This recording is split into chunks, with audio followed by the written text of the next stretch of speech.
Handsome নামটা এলো কিভাবে জানেন? ওর চেহারার জন্য নয়, বরং ওর এক অদ্ভুত হাতের জন্য। ওর বাঁ হাত ছিল একেবারেই অচল, কিন্তু মাঝে মাঝে হঠাৎ করেই সেটা নড়াচড়া শুরু করত। মনে হতো যেন সেটিরও আলাগ একটা মাথা আছে। আপনি আপ এদিক ওদিক জিনিস ফেলে দিত, লোকজনকে ধাক্কা দিত, আর নানা রকম ঝামেলা পাকাতো। লোকেরা সেই অদ্ভুত হাতের জন্য ওকে হ্যান্ডসাম ডাকতে শুরু করলো। আর সেই হাতটি একদিন ওকে এক বেনামি বাচ্চার থেকে বানিয়ে তুলল এই এলাকার বেতাজ বাদশা।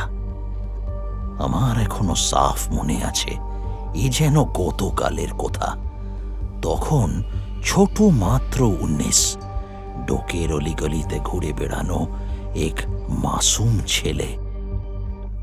জানতে হলে শুনতে থাকুন Chhotu handsome, exclusively on Hoichoi FM।